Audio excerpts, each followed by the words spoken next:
Listen up. You are now listening to News with My Fiancé with DJ Ambush and Morgan Jones.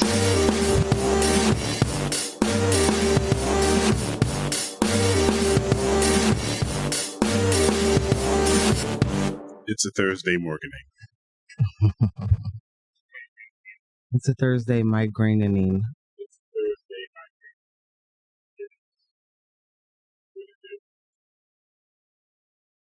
I'd like any of the neurologists that listen to this show to text in and tell me when you can see me. Because this cannot be life. I made it. I love you, fiancés. I also know that I'm probably going to just, what's the right word? Croak directly after this on my couch. Like, Yep.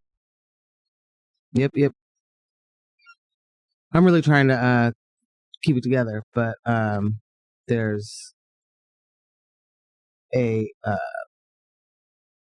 nausea factor that is sort of running the world right now.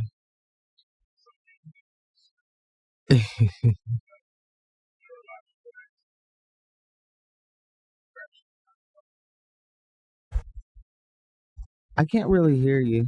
I mean, sorta.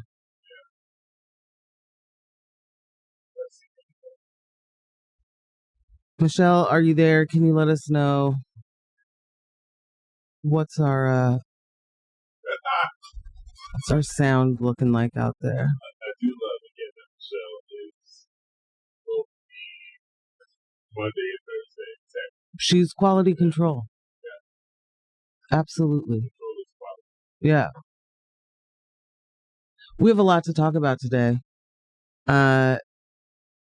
As you all know, the fund drive has begun. Monday. It's a big kickoff. Today's our day. And it's really bothering me that a migraine would happen upon a morning in which I need to be able to do backflips while talking on a microphone. Come with full energy. All the energy. Yeah. Now, I have not read every email, Nina. I'm sorry. But I'm unaware in this moment if there is, in fact, a way for me to win a sweatshirt. Oh, my God. And that is, an answer I'll need. That's an answer I'll need to... Before the end of the show? Well, not necessarily. Before the end of the fund drive. By the end of the fund drive. I don't want to lie to anyone and tell them that we're on track to get to a sweatshirt if that's not a thing. You know what I mean? I can't tell if you know what I mean. No, I know what you mean. AJ said you're a trooper, Morgan. Oh, good morning. Thank you. I'm trying. I hope that we can get some energy. That you can melt a little bit, but no crocking.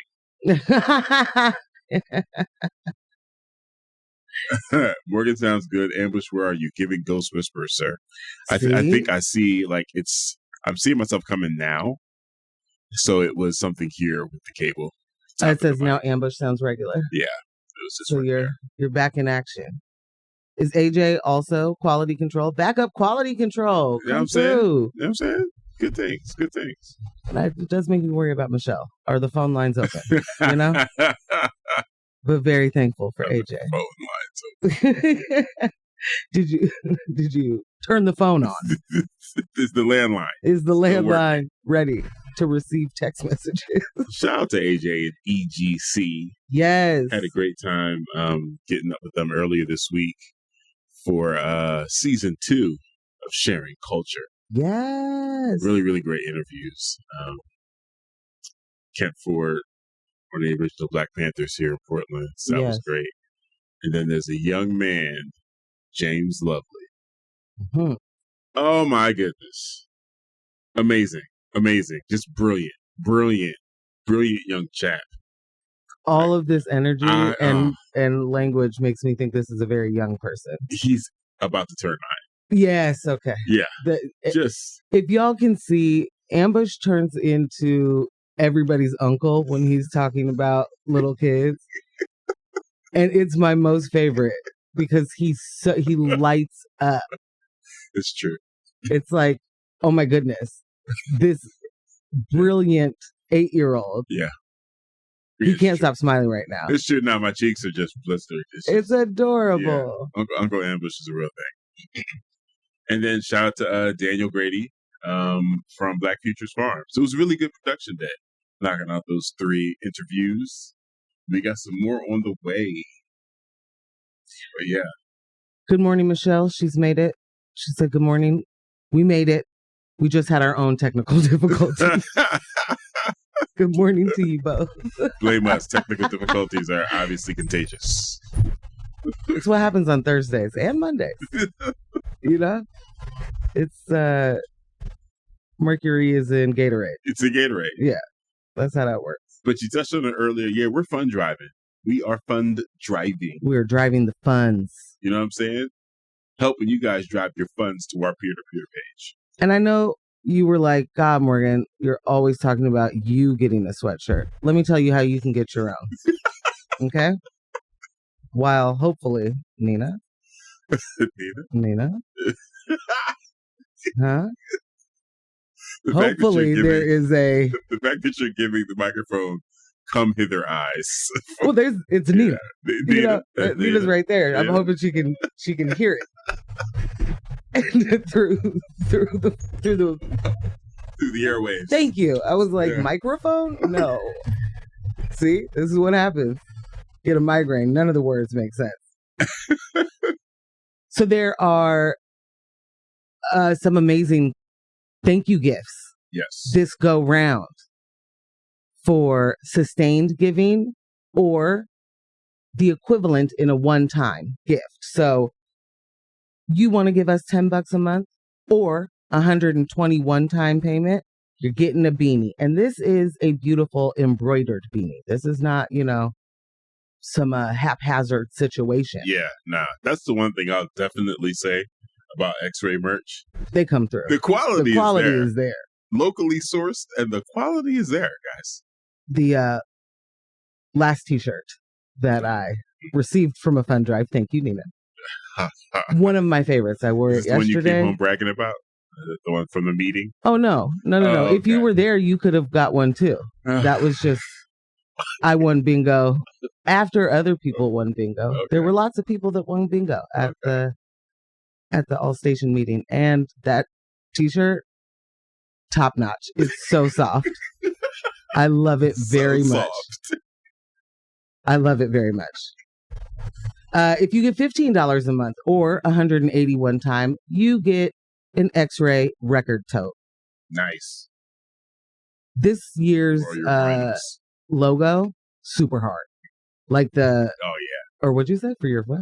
I said for all your vinyls. Oh, the plurals. Plural record. I detest it. $20 a month or 241 time gets you a limited edition sweatshirt. And this is where we're talking, guys. When I tell you we got some situations this go around, there is, of course, a black and white sweatshirt. But there is a green-pink situation, real cute, and a red and pink situation, even cuter. Those are fire. Out here. These are some fire sweatshirts. $25 a month or a 300 plus one-time payment. Any combination of the 3 items up to your total giving level. Mm-hmm. So here's the other thing.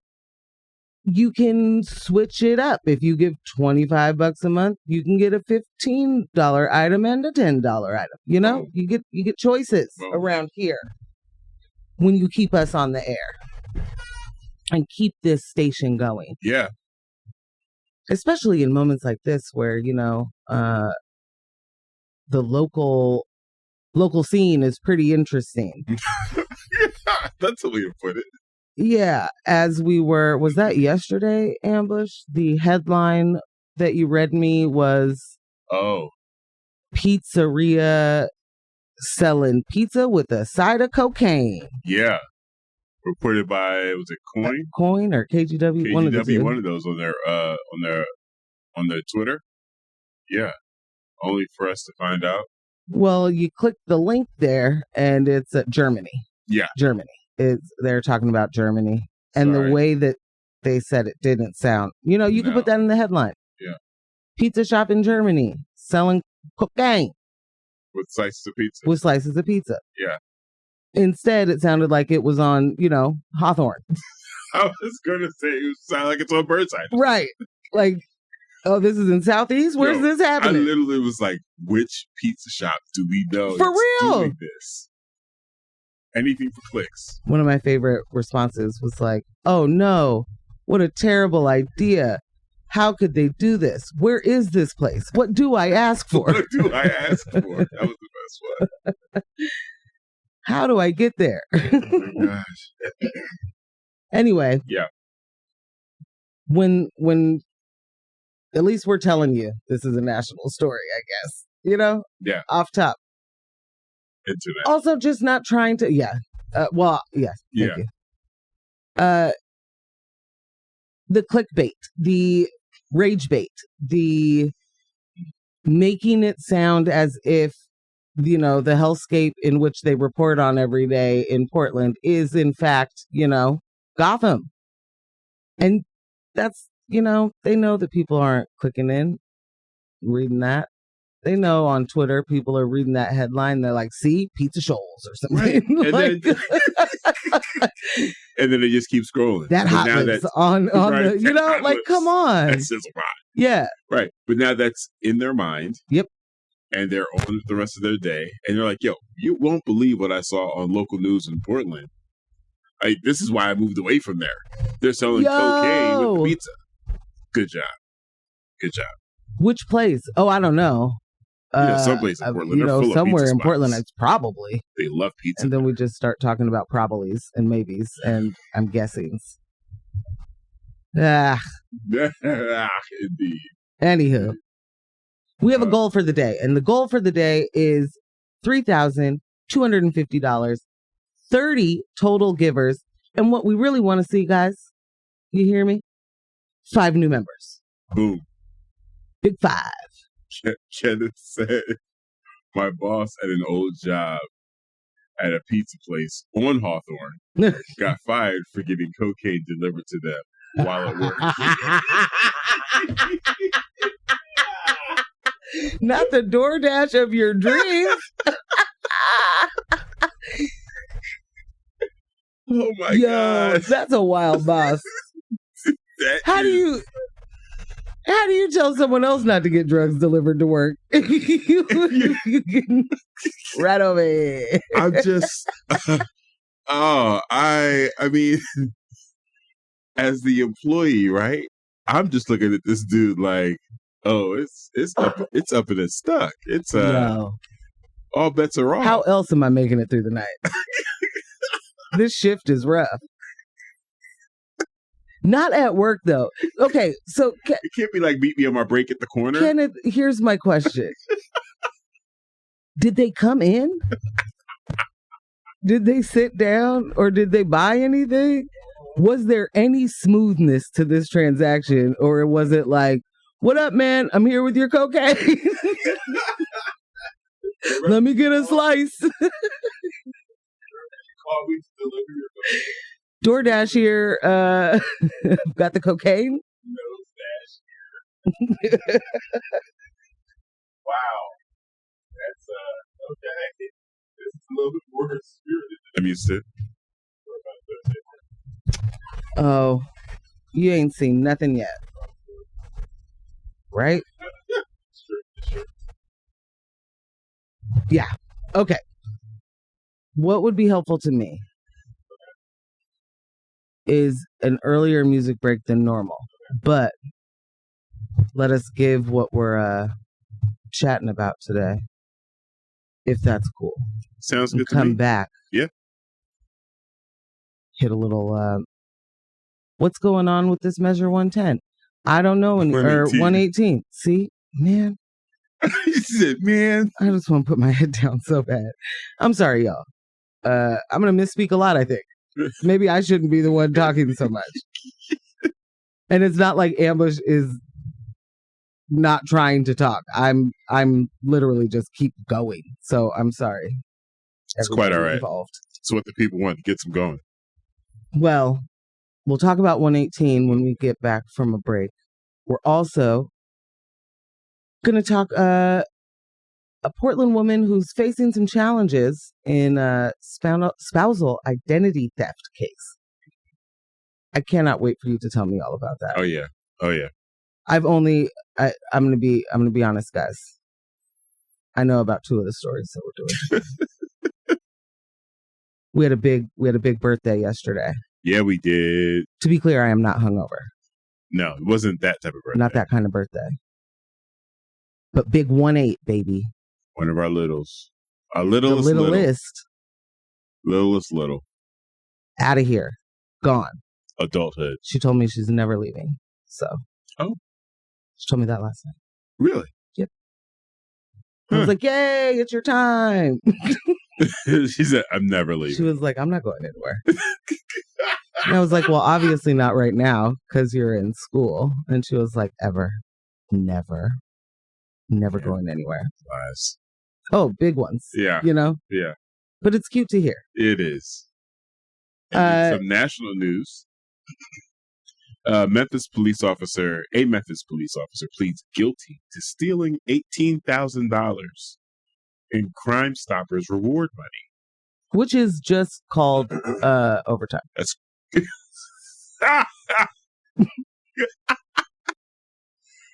yeah, I think overtime is a good description for that.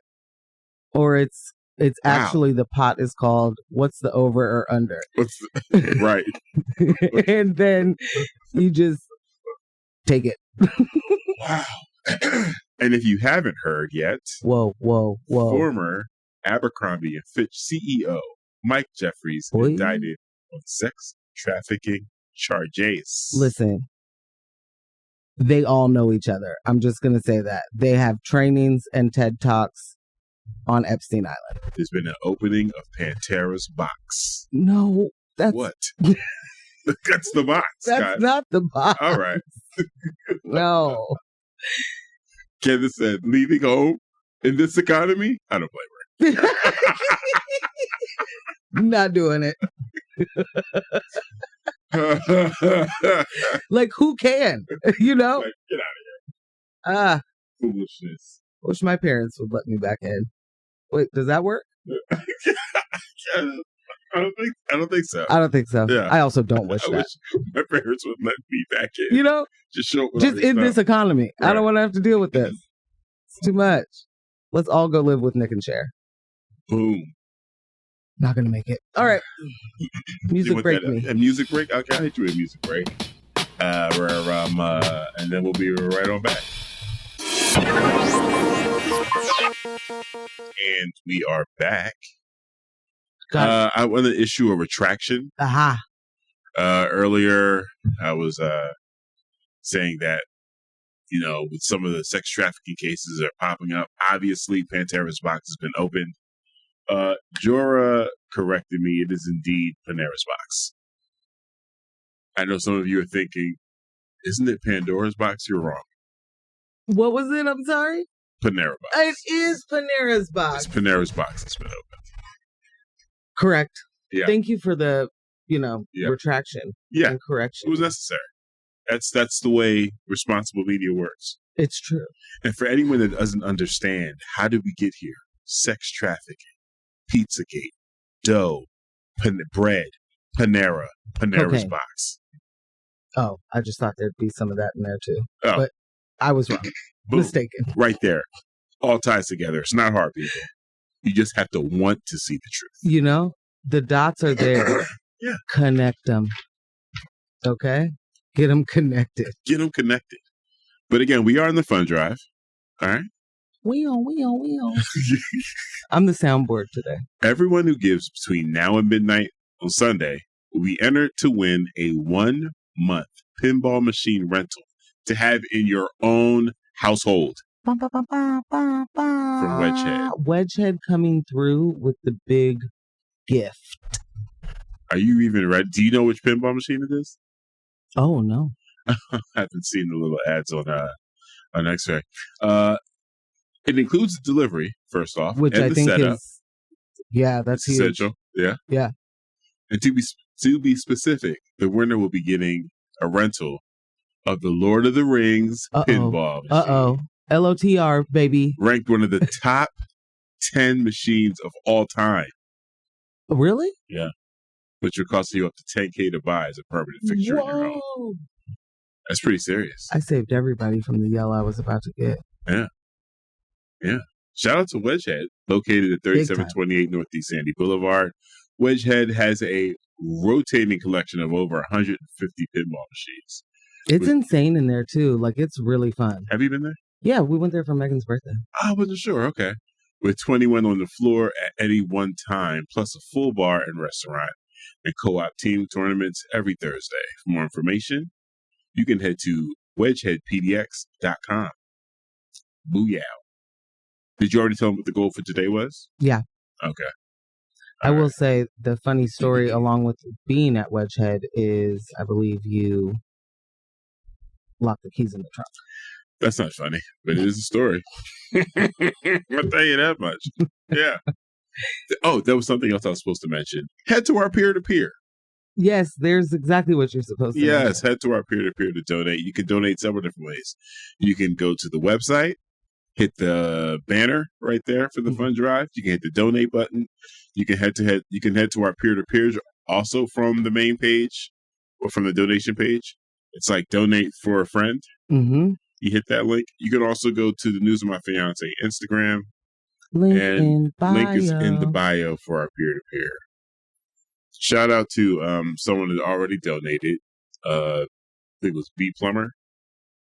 Thank you. Yes. Shouting us off what we do, what we bring to the Thursday mornings here on X-Ray. Now, if you were with us last week, you may have you may remember the war that began. One Rudo. Stapled Sounds, our very own. Our guy. Decided to, plant a flag in the sand. Is that how they say it? Yeah. You want to tell them what he did? Because I don't think they know. What he did after? Yeah. Yeah. So I get home. I get a notification that looks like Jack Rudo. I open it. Do you know what this man has done? He has come into this studio and he has scribbled out my name, my sign-in. Like, very violently is what I would say. It's an aggressive scribble. Yes, an aggressive scrib. Just me, my name, my show, Scratched right out the log. And then put that he was Rudo Pettier because he called me Morgan Petty. Yeah, he did call you Morgan Petty. But he forgot that the reason he called me that is because I don't back down. Now, I will admit, when I saw it, I couldn't resist the urge to call him Rudo Pettier. Pettier. You did. Yeah. And I forgot it in this moment. I'm sorry. So you didn't back down. We just, I'm not going to do it. So 2 days ago. Harper said I tuned in at the perfect time. Good morning, Harper. 2 days ago was one Rudo's birthday. It was. And I wanted to celebrate him. I feel like you did. Well, we got a little, piece of information, if you will. Insider tips. That, there was some switching going on. Some political thought was getting different over there. And We exposed him for who he really is. It was a very happy birthday, but apparently he wants you to vote for Renee Gonzalez. And I will admit I was quite surprised, Ruda. The disappointment, the shock, the awe. Could not believe this is who you've been. Pearls were clutch, bro. Absolutely. Yeah. Yeah, for sure. And really, honestly, I just want to be able to support Harper in this hard time. She just hashtag Team Morgan, so. And so. The way you just leaned in just to the point. Like a sportscaster. I did. I don't know what happened there. Harper gets me excited, obviously. This is your moment to show your support for us in this tough time. And all of the things you were going to do for Rudo, for his birthday or for his own peer-to-peer. You know where it goes now because we have brought you that breaking news. He is an enemy of progress now. And we can't have that. So send us your donations that you were ever going to give to him. Directly to our peer-to-peer so that we can beat him. Wow. And show him who's boss, is what they say. Okay. I'm really scared he's just going to walk in behind me. There is a very real possibility this door is going to swing open and he's behind me.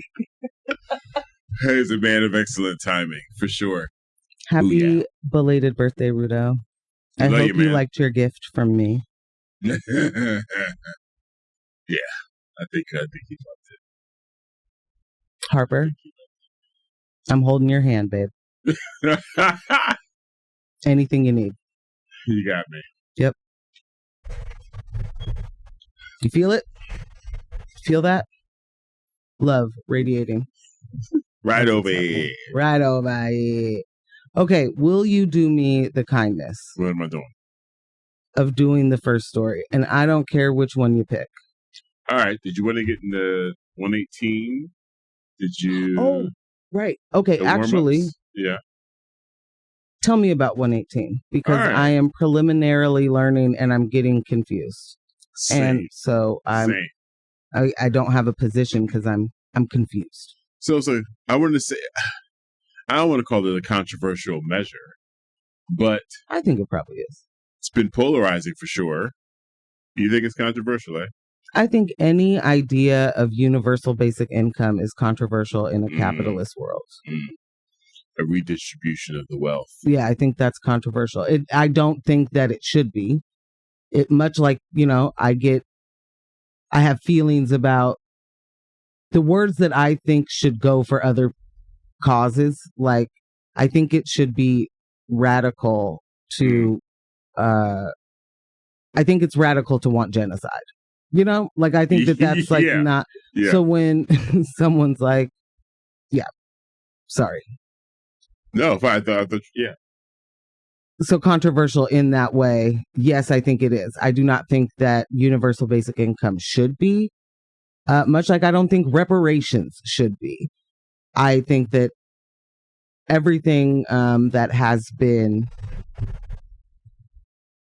extracted, all of the wealth that has been extracted from lands, people in the way of oppressing and exploiting. I think it's crazy that I think it's radical for those people to then tell us to be peaceful. Completely. So I don't think it should be controversial, but I think that anytime we're talking about money going from the wealthy to the non-wealthy, it's going to be controversial. Yeah. All right. I'm shut So down. for anyone unfamiliar with Measure 118, at a glance, what it basically is the corporate community, these larger organizations and companies will be taxed, and that tax will then be redistributed. You have to make over a certain $1 million amount, multi-million-dollar amount. And then those taxes will be redistributed to Oregon residents. everyone in Oregon gets $1,600. So if you got a family of 4, everyone in the house. I wonder if it's like above 18. Interesting. Yeah. Okay. So some of the pros discussed there. Obviously, that sounds like good. Like, give me the money. Increased state revenue. Measure 118 is expected to substantially raise revenue from corporate minimum taxes, particularly from large businesses under the new rules. Corporations with high sales would see a shift from traditional profit-based tax calculations to a sales-based minimum tax. This could mean more consistent revenue, even from companies that manage to report lower profits. Rebate payments to residents. The measure includes a provision for rebates to be distributed to eligible residents, which could provide financial relief, especially for low-income households. This redistribution aims to offset some of the tax burden passed on to consumers through higher product prices. And reduction of economic distortion. By focusing on sales-based taxation, Measure 118 minimizes the potential distortions that arise from profit-based taxes, which can be affected by accounting strategies. It aims for a fair share of taxes from companies benefiting from sales in Oregon, regardless of their operational base. Those are some of the pros there. Now, as far as some of the cons, potential price increases. Critics argue that the additional tax burden on companies might be passed down to consumers in the form of higher prices. Businesses with low profit margins, such as retailers and utilities, may face difficulties absorbing the tax and might raise costs to stay profitable. Agreed. Yeah. They raise prices whenever they want. Not only do they raise prices whenever they want, they're looking for reasons to pass more on to a customer. Right. So even if this tax didn't need to change any pricing, they're going to do that anyway. Yeah. Period. Any moment to be like, we had no option here. Sure. Yeah. How else were we supposed to have billions of profits? No, not billions here, but. Right. Another con out there, so I've seen some ads around this, is the impact on small and medium businesses. While the measure primarily targets larger corporations, smaller businesses operating on thin margins might also be affected if they fall into the higher tax brackets. This could lead to reduced competitiveness, especially if neighboring states maintain lower corporate tax rates. Administrative challenges. Implementing the measure would require significant adjustments from state agencies. The Oregon Department of Revenue, for example, would need to manage new rebate systems and potentially hire more staff to handle the complexities of the revised tax calculations. This expansion sounds like jobs. Sounds like jobs. Yeah. Sounds like job creation. Yeah. This expansion could increase state expenses, countering some of the revenue gains. Bye. Yeah, exactly. Oh, we might have to hire people to do the work that could cost us money. Yeah, it's going to. Some analysts warn that companies might seek to move operations out of Oregon to avoid the increased tax burden. Yes. That is true for anything. Period. I'm sorry. I'm not letting you finish this. No, it's fine. I said although Oregon uses a single sales factor for apportioning taxes, the measure could still drive businesses to relocate or reduce their sales presence in the state. So all the cons that we discussed so far are big corporate interests malarkey. Yeah. One of the true cons is, what does this do to people who are receiving government assistance? Federal assistance, county assistance. Yeah, I think that's tricky because if you are getting food assistance or any other assistance federally, and that is means tested. Like you've got to make less than X amount of money. If that 1,600 puts you over, and now you don't get those benefits, but it doesn't put you over enough for you to pay for what those benefits took care of. That's rough.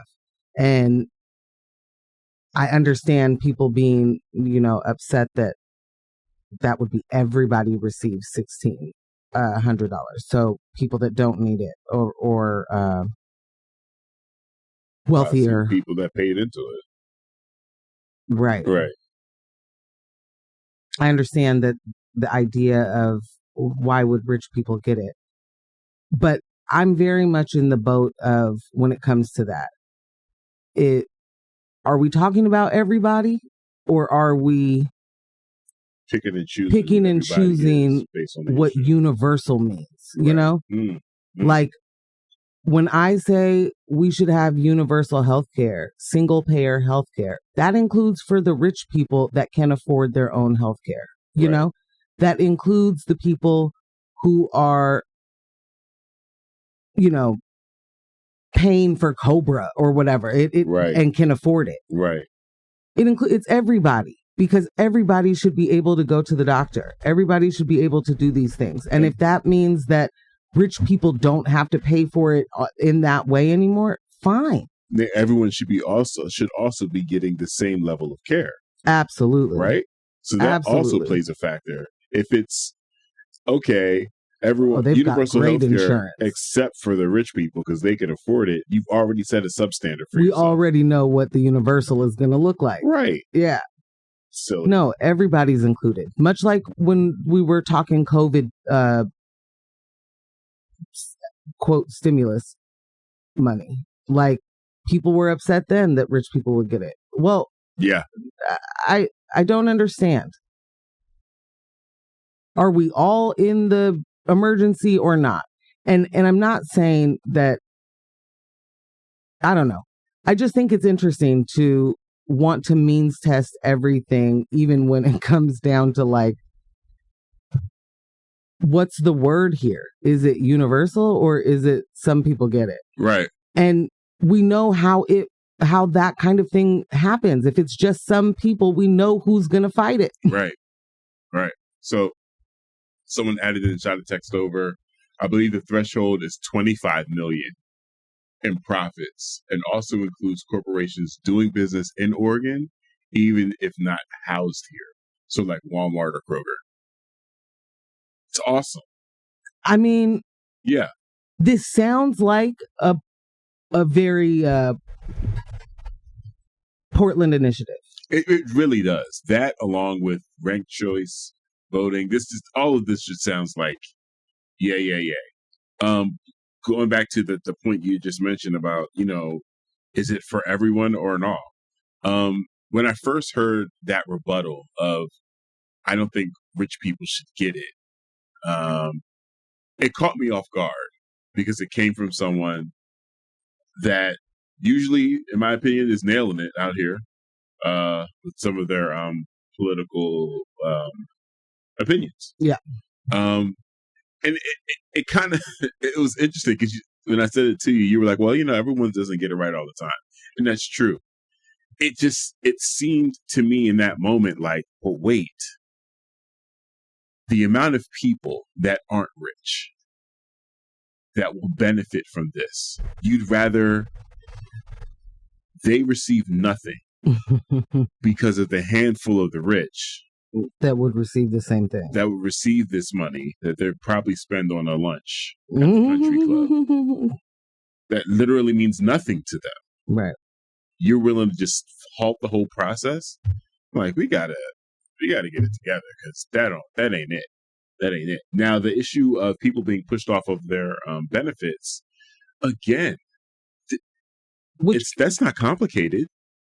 There's a very simple fix. You're getting your benefits from the county, from the state. Like, this is part of the system here.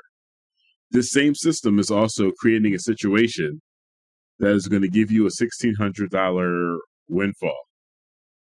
why aren't y'all talking to each other to make sure one doesn't cancel out the other? Like, this shouldn't even be something for, like, in order for one to work, the other needs to stay in place. Right. So this isn't even something that should come down to the voters, where it's like, oh, how are we going to, I shouldn't even have to think about that. That's, what do you think? That should be a part of the package. Yeah.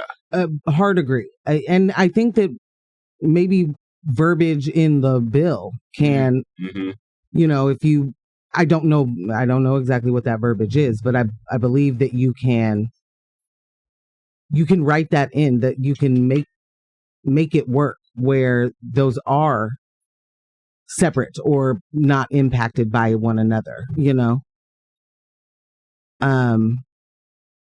So I think that's what they have to do is change that language, because that's far more worrisome for me than wealthy people getting $1,600. Yeah, like, seriously. But it does truly worry me if it meant somebody no longer gets their benefits. Yeah. Their rent assistance, SNAP. Or exactly. Because then we're not covering anything, and we're not helping. We're not making it. That's $1,600. That's okay, I guess. Yeah. You might have just got somebody evicted. Right. There is a text from one Ruda. Where? Oh. It has a quote. Morgan has done so much for my cause and campaign, and she can't even vote for me. She's one of the good ones. That's Joe Kent, Washington's 3rd Congressional District. I don't know who that is. Well, apparently Joe does. Let me go to the, well, Rudo's a liar, so he's oh man, this doesn't look good. Oh no, Joe Kent, an American far-right political candidate and former officer of the United States Army Special Forces. Oh man. Babe, why are you endorsing Joe Kent? Yeah. Yeah. Oh boy. She said, oh boy. I'm looking at this guy and damn, Rudo. That's pretty good. That's pretty good. But it's already my idea, so I'm still winning this petty battle. Okay? Make me endorse people. I endorse no one. So one of the good ones. Yeah. Oh, no, man. One of the good ones is You know, racism is funny sometimes. So I caught an episode of Ole and Friends. Shout out to News of My Fiancé squad. We be busting it up in Slack. And Shell sent over a link for this Ole and Friends video. The video is called The Sad State of Black Politicians and the Movement. And it was like an hour, maybe hour and 15, 20 minutes. Really, really good. Like super good. If you guys don't follow Olu Renati on YouTube or Miami or Lauren on Instagram, really good follow. Yeah. Yeah. Funny, informative. Very, very. Lawyer. Yeah. Activist. All the things. And if you've seen that takedown video of Eric Adams on The Breakfast Club, that's who we're talking about, Ole. Yeah. Yeah. But this particular clip is featuring Devin Barrington Ward. He's currently running for Atlanta City Council. And he said something that I had trying to figure out the right way to say it. Or, I don't know, just trying to put the right words together to convey the same thought. And I think I've attempted to do it over, across a couple of shows. Mm-hmm. And as we're getting closer to, November 5th, I think it's important that we kind of have a better understanding of what exactly that we're dealing with and having some realistic expectations around what we want from our leaders, both on the local level and the national. See if I can pull this audio up. Just talk about, Garrison talked about something about like being strategic, right? And I want to give an example. I had to have a conversation with, again, another organization that will remain unnamed for now. Very progressive, left of left, right? And they were like, so we need you to like not say that you're going to support Harris for president in order to get our support. And I said, now, let me give you all this political calculus and the lay of the land. I am in a race with 5 people for a citywide council seat. 2 of those people are Black women. 1 of them sits on the school board. Do you think that I have a pathway to victory in the city of Atlanta if I come out against the first Black woman president that we could possibly have in this country? Where's your political analysis? Do you want to win or do you want to be right? And so we had to have a conversation, and eventually I just had to leave the table with, I'm okay not having you all support. Because, you know, of course they brought up the genocide. I'm like, I've spoken out about the genocide. I'm the only candidate in the race that's willing to commit to introducing a divest from Israel legislation at the city council, just like city council did in the 1980s to divest from apartheid South Africa. I'm willing to do that. I'm right on all the issues. But because I'm unwilling to take this position that we must support other candidates for president who at this point don't have a pathway to victory, I'm unworthy of your support. I think that we have a really off political calculus right now. And so we've got to talk about that, because for many candidates who are running for office, who are movement candidates, those are some of the conversations that they have to have in order to be electable to the populace. And we are not ready to have that conversation because work that we have not done the work in the progressive left to really take those positions and expect our candidates for local office to be successful by taking this ultra progressive position that most of the electorate is not at. So I hope that was nice and clear as it was for us here in the studio. I think I had it a little bit high, maybe blowing you guys out a little bit earlier in the first 15 seconds of it. But especially that last part about us being realistic about what's at stake and what we actually have play at. So I've said a couple times in the past, accountability is kind of a hard thing for me to grasp right now with the way our political system is set up. And we all know corporate interests run politics. We're all looking for better alternatives. Everyone's tired of voting for the lesser of two evils. And every 4 years, we start having discussions around, a third party. But the work isn't being done, in my opinion, in between these 4 years. Every 2 years, we're not seeing the work to actually put people in place at the local level, at the state level, that really embrace the progressive ideas that we say we stand for. And we head over to the Democrats and say, hey, you need to be a progressive. Mm-hmm. And we're going to hold you accountable to being a progressive. So, like it or love it. Mm-hmm. This is a continuous exercise in futility. Why have we seen the evidence of this work? Where have we seen the evidence of this work? Can't say we have. Yeah, I can't say we have. I really can't say we have. I don't know how I feel about ultra progressive when I don't think we're talking about anything that ultra, but MK ultra progressive. But what I do have to remember, it's MJ ultra, babe. What I do have to remember, my bad, is we are the minority in our groups, and I don't think that we are the minority largely, but I think that people don't know that they know or that they want the same things. Okay. If that makes sense. Yeah.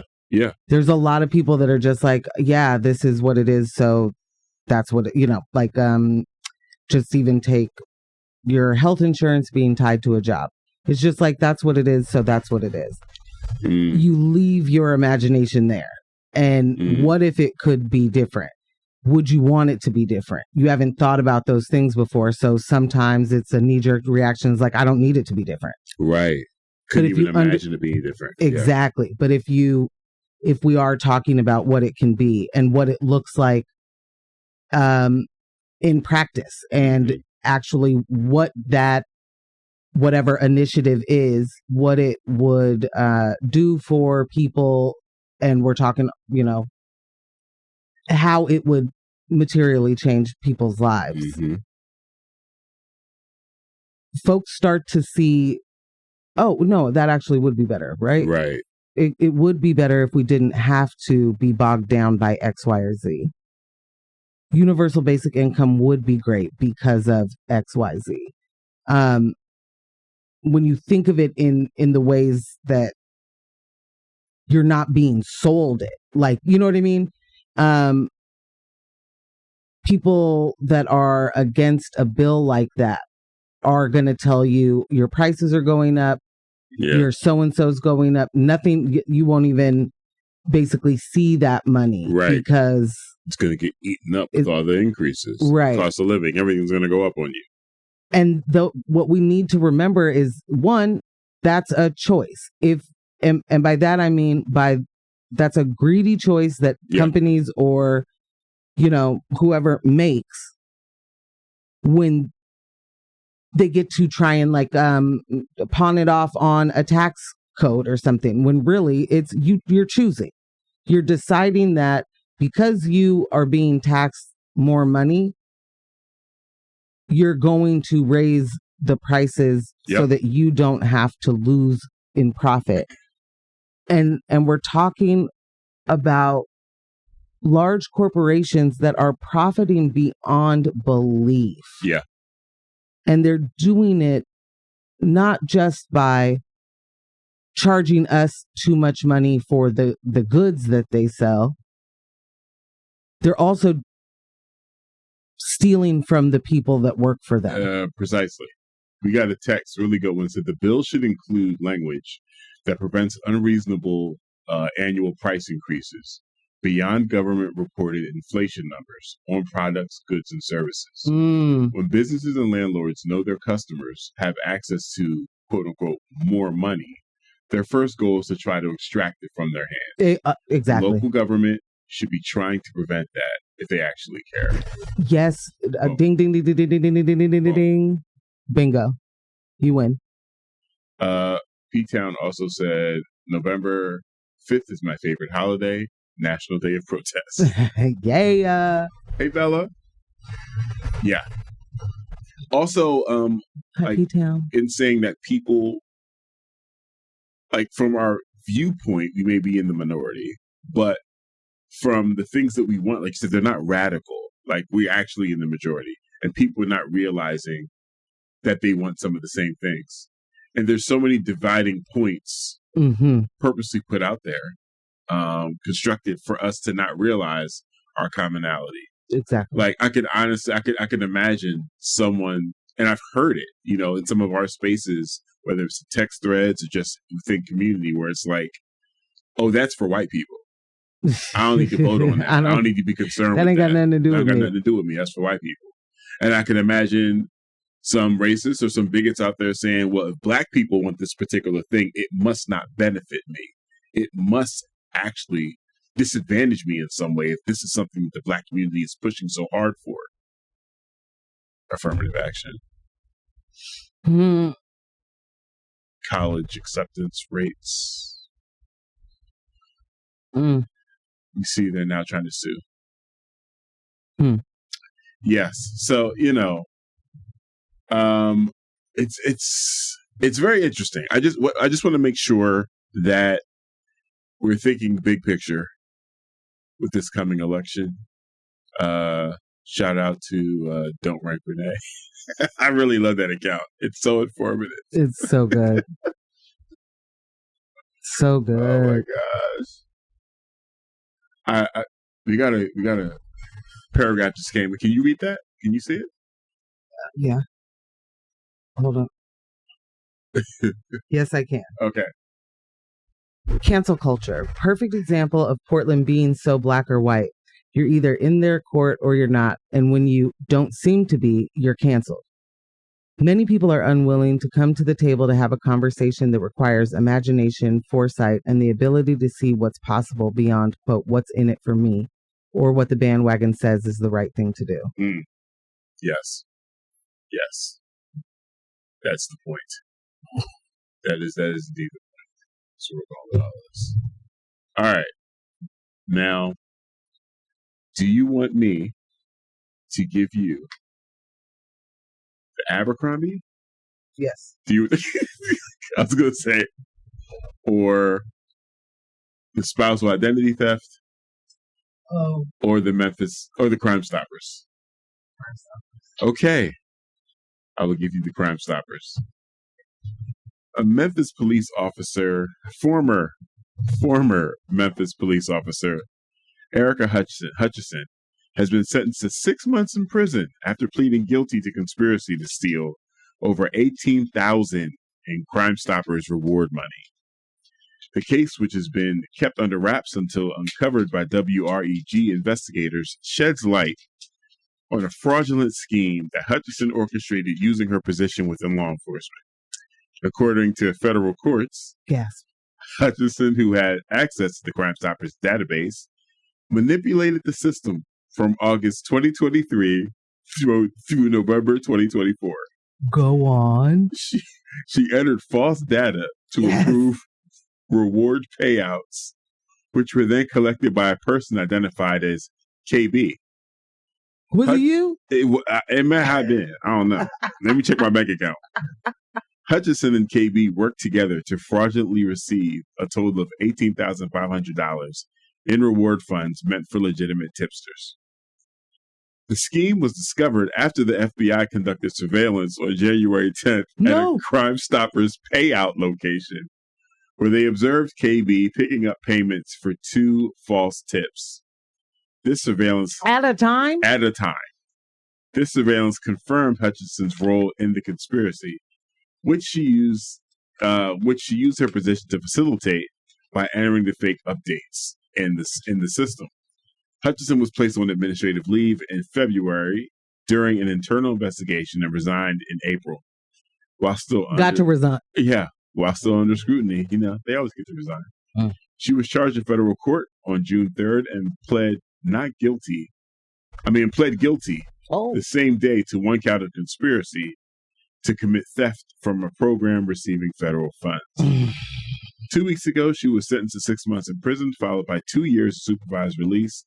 In addition, Hutchison was ordered to pay $22,000 in restitution and undergo various treatments, including a financial literacy course, mental health counseling, and substance abuse programs. The case has raised questions about the safeguards in place to prevent such fraudulent activity. However, Crime Stoppers executive director stated that the misuse of funds was detected through internal safeguards and that the organization remains financially stable. She is now paying for her wrongdoing, he said, confirming that the systems in place worked to uncover the fraud. Despite Hutchison's guilty plea and conviction, officials from the state policing board confirmed that they have not received any requests to decertify her as a police officer.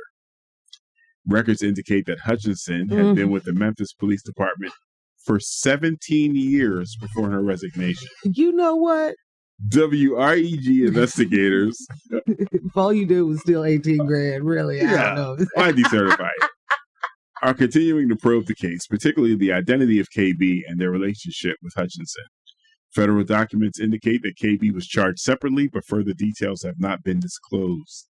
The Memphis Police Department has yet to issue a statement regarding Hutchison's actions. Well, I bet, because I have some follow-up questions. Oh, do you? Yeah, like, it said that the safeguards put in place are what alerted them to this. And I'm wondering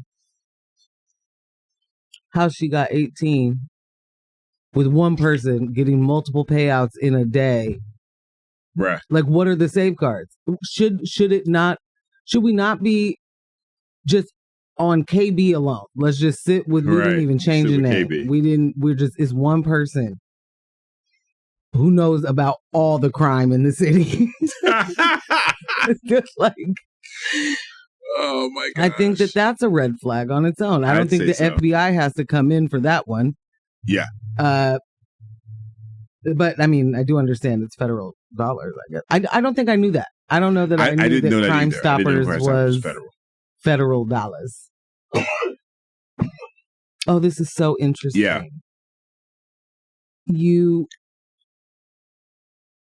are inputting information, false information about the crimes.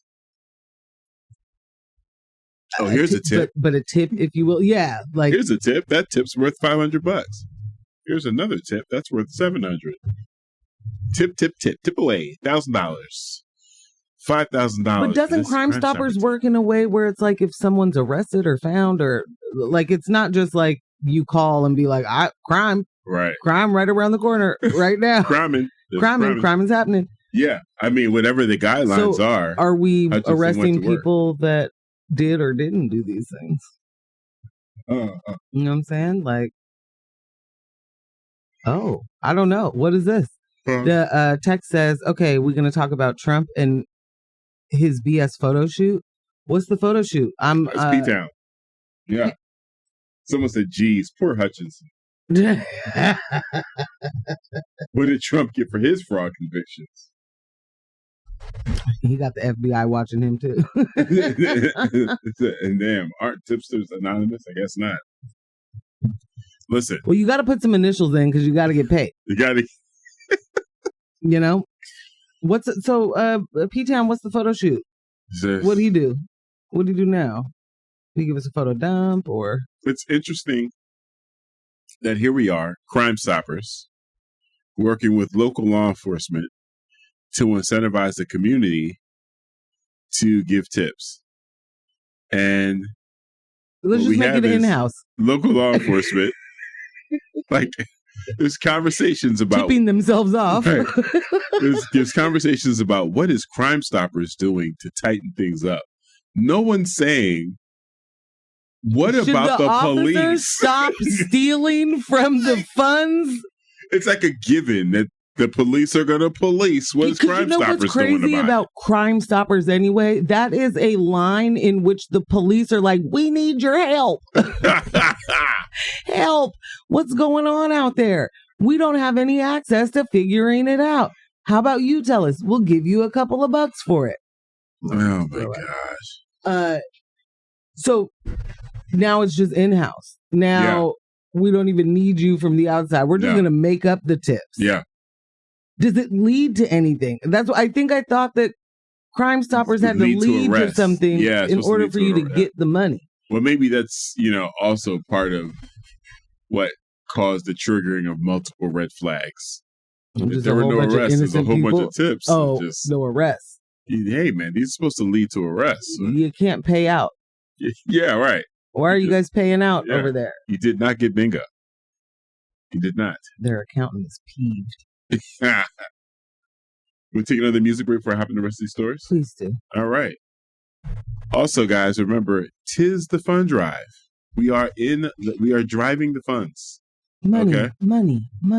Now, boom. now. Boom. In the fund drive. Head over to our peer-to-peer. You can get there from the X-Ray homepage. Yep. You can also get there by hitting the link in our bio. On the Instagrams. On our Instagram. At News with My Fiancé. Yes. The goal for today is $3,250, Apple. And 30 total givers, including 5 new members. That's today's goal. We can do this. We can do that. 5 new members, we can do that. We can do that. I am confident that can happen. Yeah. Let's go. All right. See you on the other side of this music break. Ambush, thank you for that song. If anybody out there wants to know me a little bit better, I don't feel good. I think you can hear it in my voice. I keep putting my head down because I can't do anything other than that. And Ambush put that on and it made me smile like a little kid the whole time. I love Kid Cudi. And the hums are spiritual. They're spiritual hums. Does anybody else feel the Cudi hums the way man. that I do? Brooke made it clear last time we played something. Oh, that's right. Ready for the win. Yes. Love yes. some Cudi. It's already Brooke and I. Shout out to the squad, too. Showed up at No Requests. Was that last Sunday? It was this past Sunday in which I was supposed to be. I brought it all back to myself. Apologies. I was supposed to be Guillermo. Did anybody dress up? No. I don't think we went really hard with the theme. But it was our 2-year anniversary, so shout out to everybody who came through for that. Congratulations. Squad. Thanks, man. Man. Amazing fight. I love No Requests. Yeah, man. Yeah, did anybody, so nobody dressed up. Nobody missed me not dressing up then, so that's great. Yes! Is that Brooke? I don't know. I can't see the names. Yes, Brooke. Morning, fiancés. Turning in for the last 15, and yes, that dang song. So good. Yeah, man. Okay, so you gave me Crooked Copper. I would like to know about the sex trafficking CEO. Because it's when I was listening to a report yesterday, it sounds very similar to a one Sean P. Diddy Combs. Yes, it should. And that's not great, I think is where I think we could all land on that's not good. No, not at all. Former Abercrombie and Fitch CEO Mike Jeffries indicted on those sex trafficking charges. Along with 2 associates, former Abercrombie and Fitch CEO Mike Jeffries has been indicted on multiple charges related to sex trafficking and interstate prostitution. The indictment, announced on Tuesday, accuses Jeffries, now 80, of using his wealth and influence to lure young men into sex acts under the pretense of offering them modeling opportunities. I probably shouldn't be the one reading this. Jeffries, who led the retail brand from 1992 until his departure in 2014, faces charges alongside his partner, Matthew Smith, 61, and employee James Jacobson, 71. Prosecutors allege that the trio orchestrated a scheme to recruit young men, often with premises of modeling work for Abercrombie, before coercing or forcing them into sex acts at events organized by Jeffries and Smith. U.S. Attorney Breon Peace described the operation as resembling a casting couch scenario where men were exploited under the guise of career opportunities. The charges come years after Jeffries left Abercrombie following a series of controversies under his leadership. The brand was widely criticized for its exclusionary marketing tactics and sexualized advertising. Jeffries was known for unapologetically stating that the company targeted cool, good-looking people, a philosophy that later contributed to the brand's decline as cultural attitudes shifted. I definitely remember that. According to the indictment, Jeffries' partner Smith and employee Jacobson were instrumental in managing the logistics of the operation. Prosecutors allege that Jacobson acted as a recruiter, identifying potential victims and facilitating their participation at private events hosted by Jeffries and Smith. Some victims were reportedly assaulted by Jacobson himself. Jeffries, Smith, and Jacobson were arrested in separate locations, with Jeffries and Smith taken into custody in West Palm Beach, Florida, and Jacobson in Wisconsin. The indictment has brought renewed attention to Jeffries' controversial legacy at Abercrombie, where he was cultivating an image of exclusivity and sexualized branding. During his tenure, Jeffries faced multiple lawsuits and public backlash over the company's hiring practices and ad campaigns, including a $40 million settlement in 2003 over discrimination claims by Black, Latino, and Asian American employees. This guy's a piece of work. 40 mil in 2003. I mean, bruh. That's got to be like $1 trillion, right? Yeah. Jeffries' attorney, Brian Baber, declined to address the specifics of the charges, but stated that they would respond in detail at the courthouse, not to media. Hell yes. The former CEO and his associates are scheduled to be arraigned on Friday at the federal courthouse in Central Islip, where U.S. Magistrate Judge Stephen L. Tiscone Who knows? will preside. It's a judge. It's a judge, though. Matthew Smith, Jeffries' longtime romantic partner, is known to have been involved in various aspects of Jeffries' business dealings, including acting as an enforcer of workplace standards at Abercrombie. As a partner? According to past reports, Smith was not formally employed by Abercrombie, but still wielded significant influence, raising questions about corporate governance during Jeffries' leadership. Yikes. Yikes. The charges... That sound like Tina Kotek. I'm sorry. I didn't mean to say that out loud. The charges follow a separate civil lawsuit filed last year by David Bradbury, a former Abercrombie model. Bradbury alleged that Jeffries ran a sex trafficking ring during his tenure as CEO, claiming the executive used his influence to exploit prospective models. The criminal case now pending against Jeffries will further probe these allegations, as authorities seek to hold him accountable for what they describe as a long-standing pattern of abuse and exploitation. Now, what is not included in this story is a few of the details, if you will, that are those Smith and Jacobson setting these different instances up. There was a whole other shell company that was paying for these sexy times. Right. Known in Diddy's case as freak-offs. I don't know what they would have been called. Over at Abercrombie? Over at Abercrombie. Yeah. White Hot or something. You know?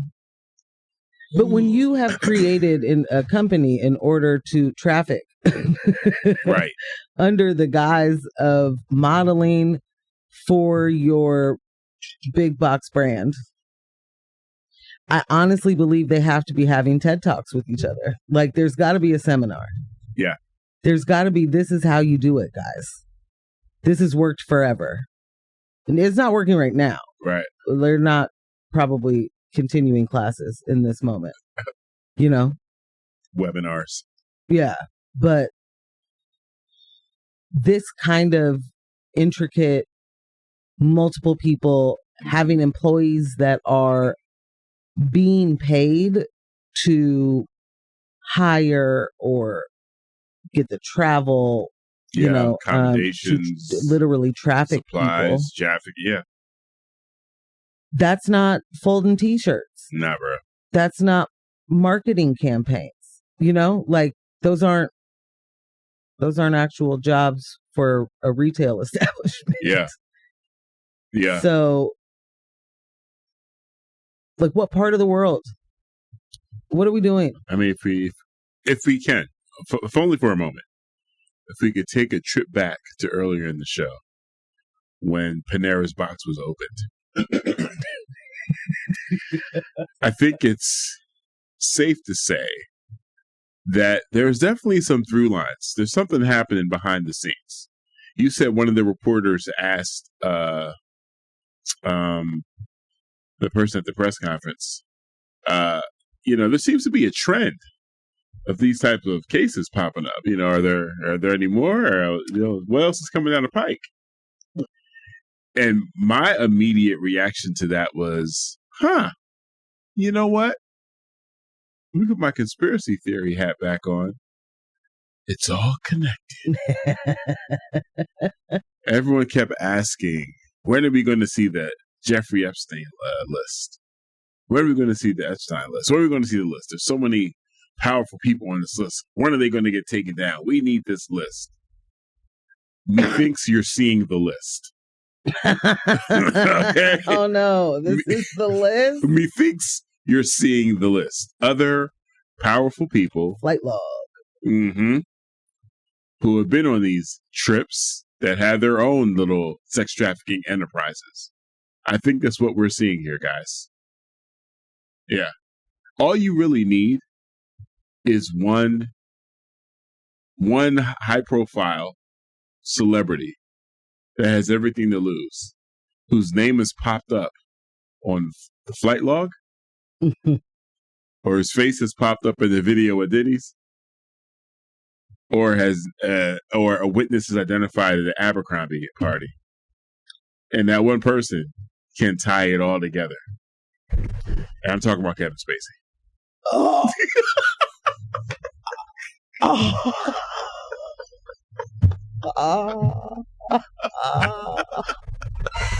I'm talking about Kevin Spacey, guys. This is, again, theories. I'm theorizing. But I do feel like I'm onto something.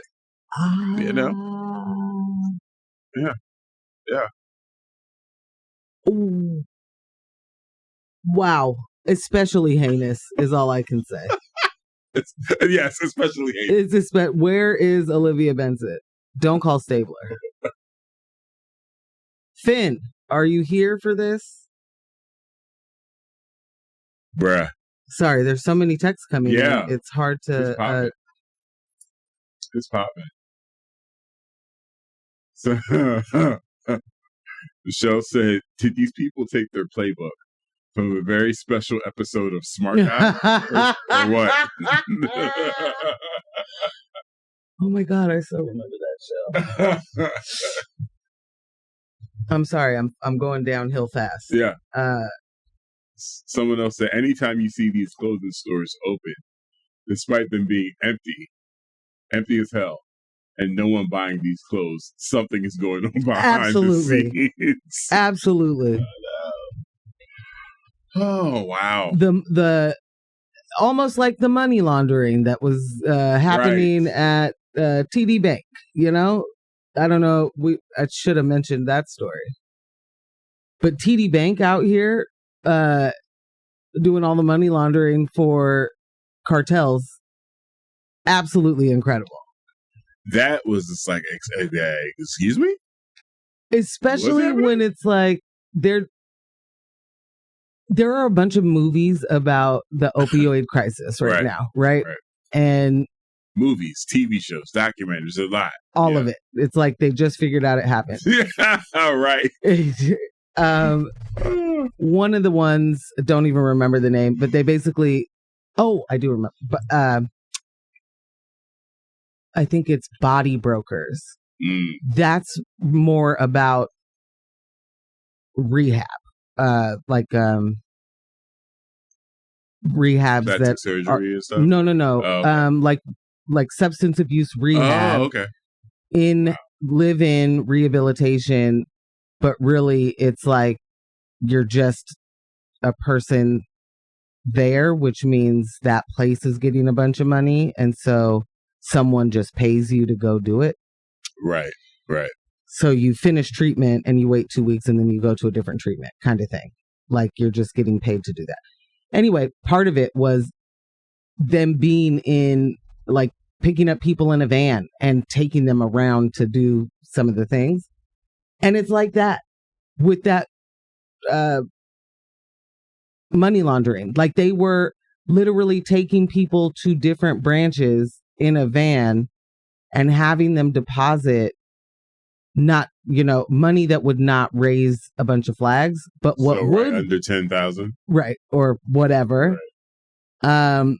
But then they were getting cashier's checks, and so the cashier's checks are then the clean money. But they're doing all of it right in the bank, so they're getting the cashier's checks. Maybe they pay someone right there. This is not real. Like this is just not. All this, and then TD Bank is like, you guys, that is so weird.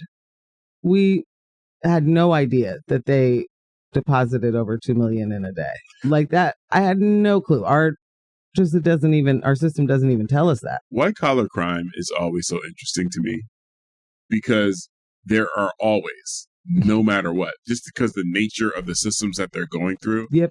There's always mounds of documentation. Mounds of evidence.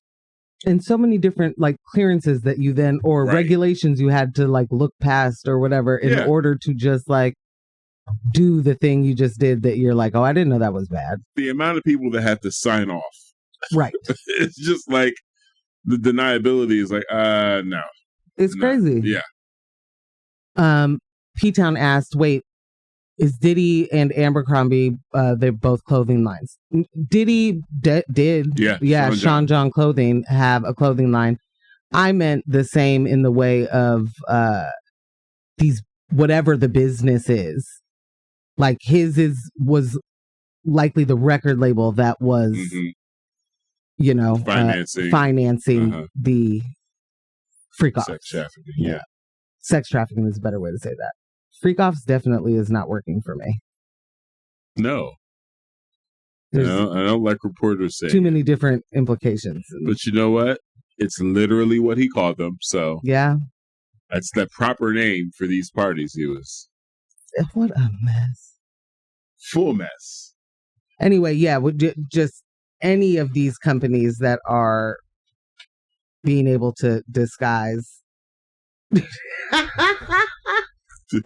Said, bye, gonna go get a job at that bank. E-Town, no. Slow down. I hope they cut you in, you know, like only do it if you're getting a little piece. That is wild though. TD Bank really was just out here. And then it gave all the connections to all the cartels. Yeah, like it's like, well, the money is coming directly from the Mexican cartel, but they're buying the fentanyl directly from the Chinese cartel. And so like, yeah, we're handling transactions too. Yes, we're handling their purchases as well. Yeah, because now in China they're not actually making the full fent; they're doing the compounds of it, and they ship that, and then. In Mexico, they do assembly in Mexico. It's absolutely incredible. All to feed the U.S. And guess who pays for it? The United States government, baby. War on drugs, baby. Yeah. This is intense. So much. Wow. I wish I had the time to do a deep dive, but I'm gonna die now. Yeah. Thank you. I think we can put it on the list for deep dives. That we'll get into a little later. Yeah. Thank you all so much for joining us today. News of my fiance. I didn't get a chance to check the fund drive to see if anyone did indeed hit the peer-to-peer.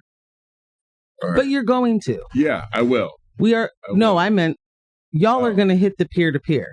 I know it. We don't need to say it in this very second, but you're definitely going to, right? And anything that you were going to throw Stapled Sound's way, you are going to send our way as a form of reparations. Wow. I'm just trying to do the things he can't top. You can't beat that. No, he can't beat that. It's pretty good. It's good stuff. Rudo, you do not want to play the Oppression Olympics with me, buddy. Huh? I'm still scared he's behind me. Harper, is he still at home? Yeah, I think he's still at home. Anyway, we'll get to the thank yous definitely on our Instagram because we don't know just yet. That's our fault. Yeah. Not Nina's. For sure. But yes, thank you ever so much for joining us. You know, brought to you by Morgan Jones and DJ Ambush, our podcast editor, Kyle G of Residual Audio. Thank you for all of the texts, all the conversation this morning, everyone chiming in. The playlist is updated for the episode description. And, yeah, man, we will see you guys on Monday, 6:30 p.m. on YouTube for the live show. We will also see you on the interwebs. In between. You know, doing what we do today. And you, don't let the individuals distract you from the systems. Poverty is indeed a policy choice. People over profits. Power to the people. None of us are free until we're all free. Thank you so much for listening.